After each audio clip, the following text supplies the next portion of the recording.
Good morning, you two. How are you doing today? Hi. Good. What a great idea for a podcast, a journey through thought, because it's like you're inviting us to step back, but you're not doing it in a way that makes me feel guilty about living in a past. Oh, good. Yeah, no, I we can don't hear want that. it to feel like it's scolding. We want to remind you of things that you loved and also just ask ourselves some questions about why we love those things and what they look like now in retrospect.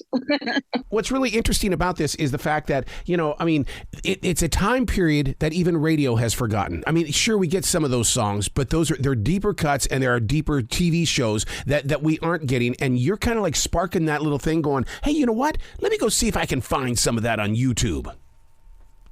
Yeah. And in fact, when you do find it, you are likely to learn that all the kids are watching or listening to it again because the 90s are back.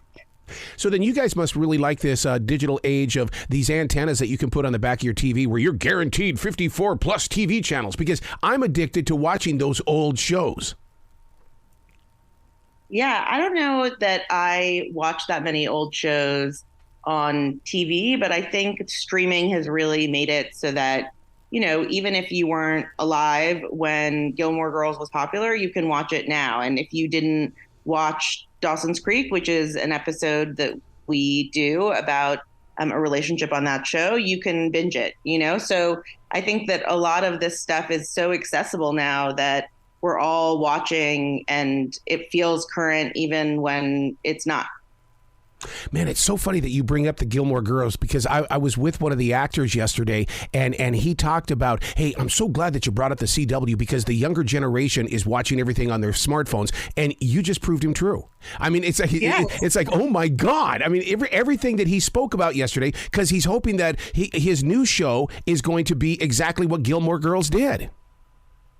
Oh, Yeah, that's so I think funny. that there's a lot of interest still in Gilmore Girls. It's fall, every fall. All my social media sort of lights up with Gilmore Girls season. And that's really speaks to the enduring quality of these shows. These shows we loved as kids really do have something that, still translates. But now the kids are watching them on TikTok. Oh, clips, so in true. tiny little clips, They don't even know the names of the shows. They're just like memorizing scenes in 45-second clips. Oh my God! If you guys only knew how TikTok affects me as a mobile DJ, because they get 20 seconds of a song and that's all they want at that school Right. party. It's like, okay, you can get out of it now. I've had my fix. So let's go ahead and put it out there. I learned so much from the swimsuit of Baywatch. That was the most interesting, because I thought, why do I want to listen to this? Because I've read everything in the National Enquirer. I've seen the magazine. Nope, you guys took it really darn deep and you put explanation behind it.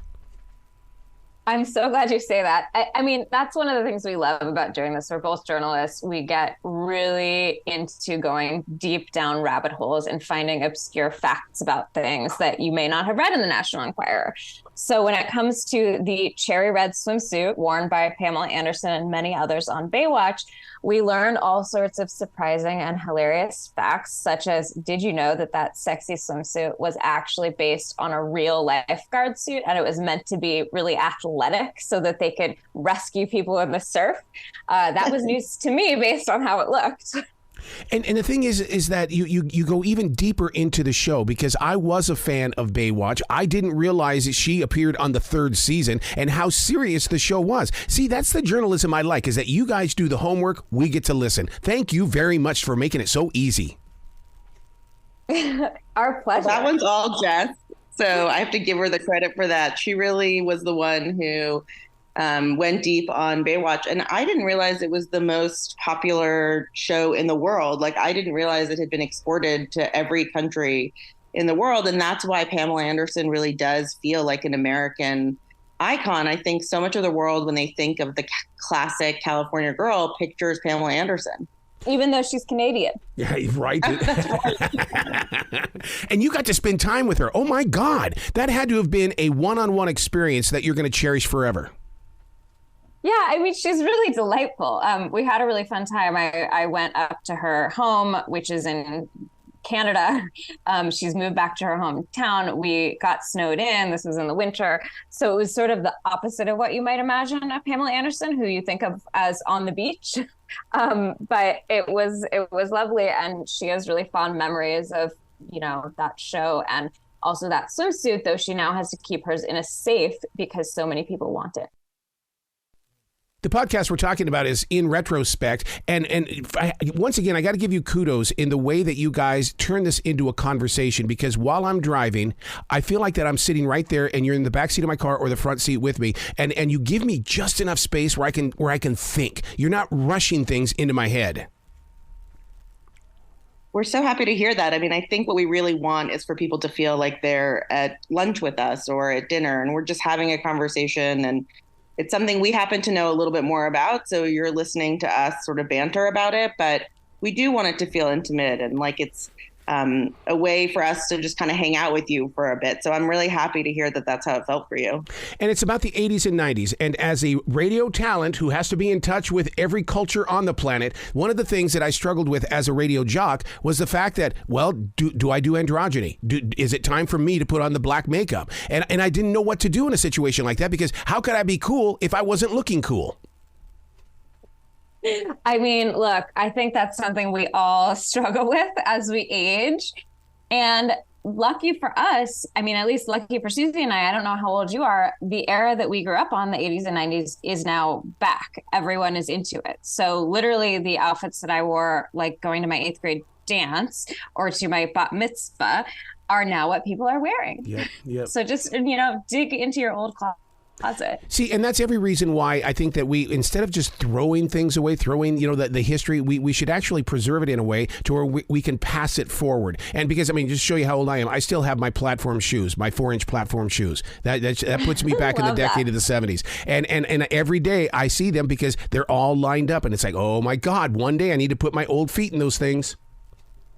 You should start wearing them again. The kids will love it. Oh, my God. Radio disc jockey with a broken hip because he put on his platforms from the 1970s.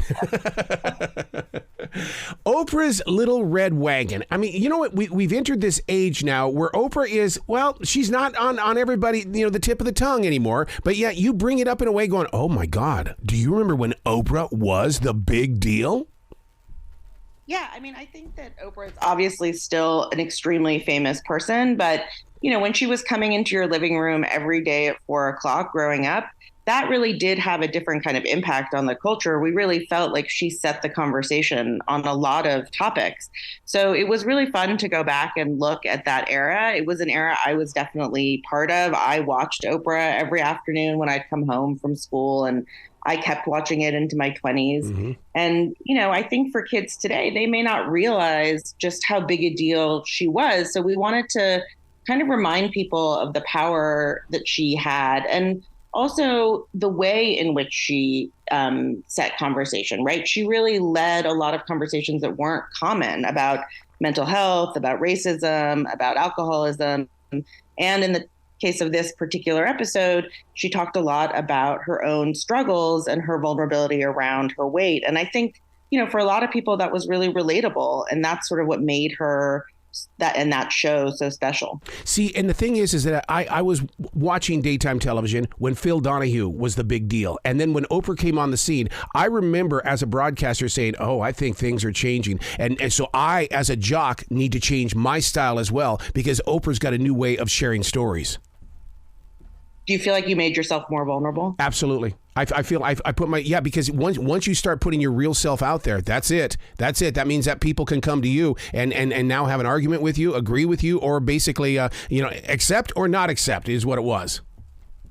Yeah, I think the audience really responds to authenticity. And that's something that Oprah really figured out early on. The daytime market was very tabloidy, as you're sort of remembering the Phil Donahues, the Geraldo Rivera's. That was like a very tabloidy culture. And she sort of brought a much more personal touch. And she made it about, as she would put it at the time, living your best life. So it was a very different kind of approach to talk shows. She started out doing kind of a more traditional, tabloidy thing. But over time, she really developed her own style. And then it's been imitated a lot. And I think, it's been really hard to capture that same magic, but a few people I think are starting to do it, and we're starting to see other big popular shows, but it's taken years. Like that hole in the daytime market, it took a long time to fill it. Yeah, you know what's really interesting? The way that you just said that is that there was a gigantic hole in the broadcast industry back then, and that we can look at television today with the news and the daytime shows or the morning shows such as NBC's Today, look at the hosts and say, you know what? There was a story before those hosts got on into that position. And that story actually goes back to the 80s and 90s, because look at what women were doing in the 80s and 90s, growing into that position of being a leader in broadcasting.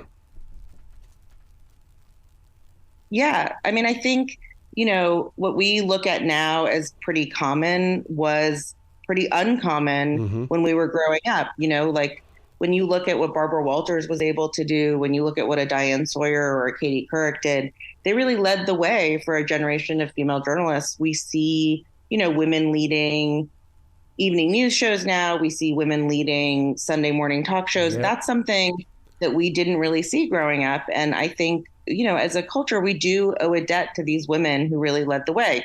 And part of what we're trying to do with the podcast is sort of ask ourselves, what ways did they help move the culture forward? But in what ways did the culture also shape them? What were they sort of forced to do to be able to take on those roles? And I think, those compromises are part of, being first and taking on roles that aren't necessarily expected of women. And so sometimes when we look back on it, it does feel dated, but it still really tells us something about where we are now.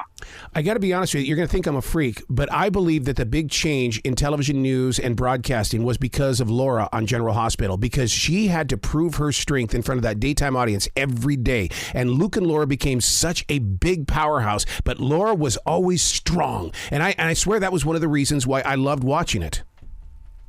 Oh, that's so funny. I mean, I'll let Susie chime in on this because she knows everything there is to know about Luke and Laura.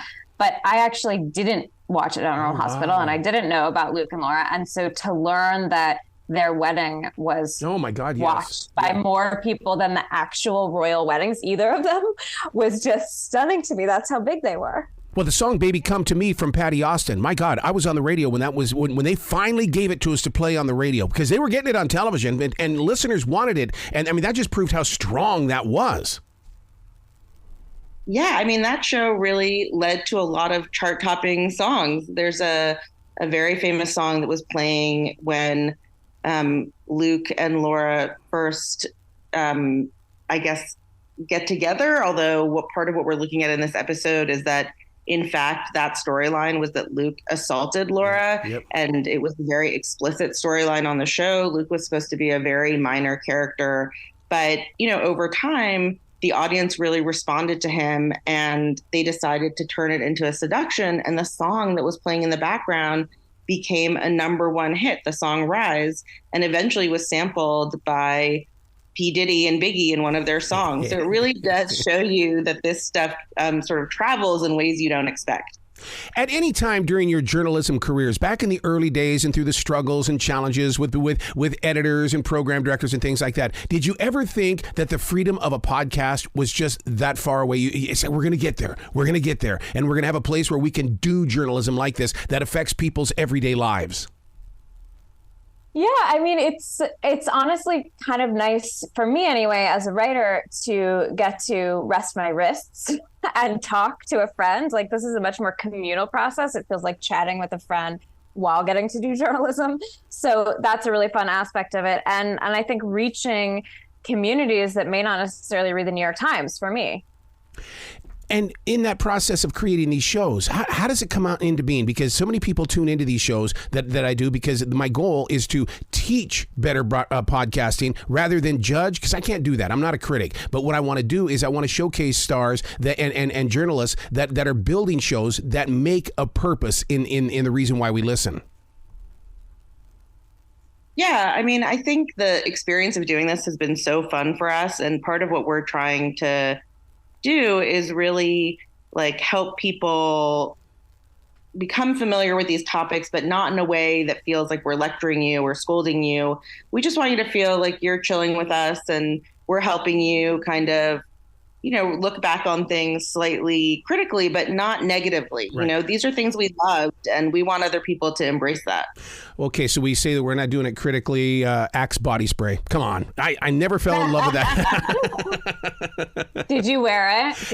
No, I couldn't do it because I felt like it put me too present, if you know what I mean. I mean, I'm such an introvert, and I think that in wearing it would have put me way out there because people go, whoa, dude. And it's like, oh, God, why did you recognize me? Because of the Axe body spray.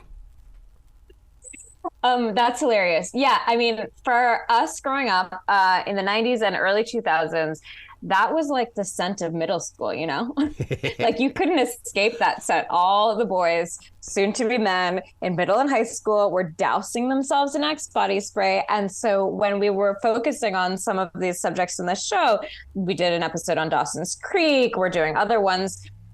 I just kept saying, God, this is like making the scent of Axe body spray rise up in my mind. But then I couldn't really imagine what it actually smelled like. And then it turned out that Susie had never smelled it. So I actually went and got a bunch of Axe body sprays. It's very easy to get still. And we doused the studio with it. And then we were choking and could never go back in there again. Speaking of cultural changes, I think Moon Zappa changed something. It wasn't that she introduced a way of speaking. It was already popular in the valleys of California, but she at least put it out there for the rest of the nation to catch up.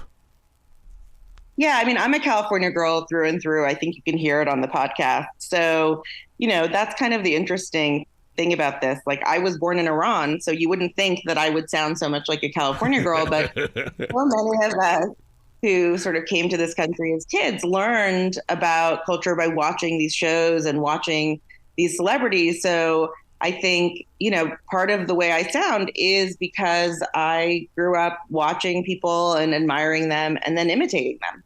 And isn't it odd that even vocal frying today, to me, it's just another form of valley talk. But the thing is that these experts now say that vocal frying will actually destroy your voice. I never heard anything like that about valley talk.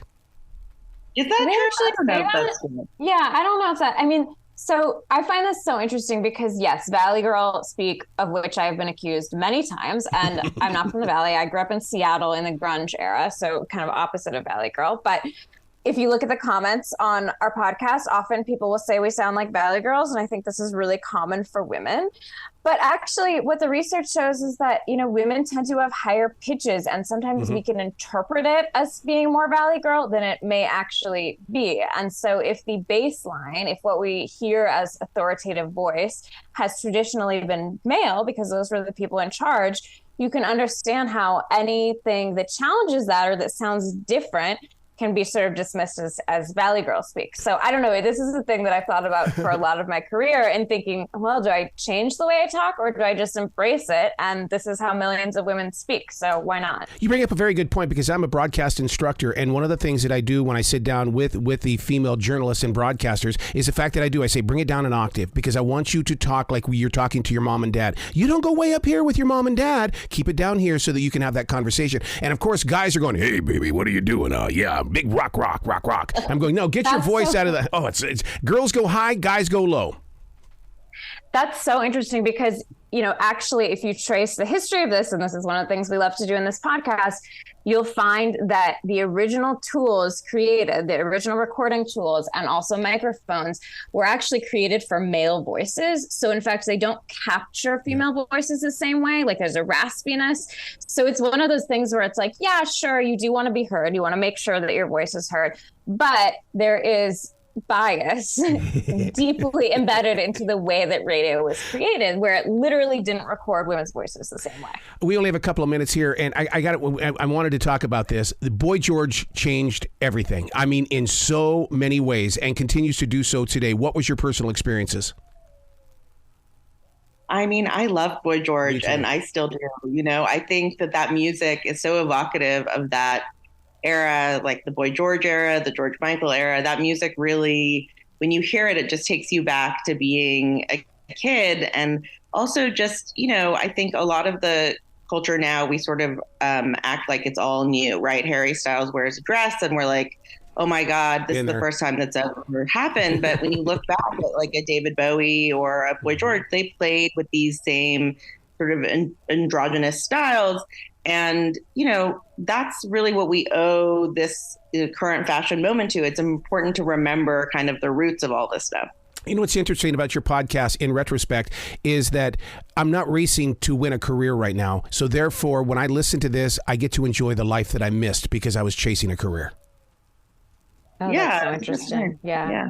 Please come back to this show anytime in the future. The door is always going to be open for you. Thank you so much for having us. Well, you be brilliant today, you two. You too. You too.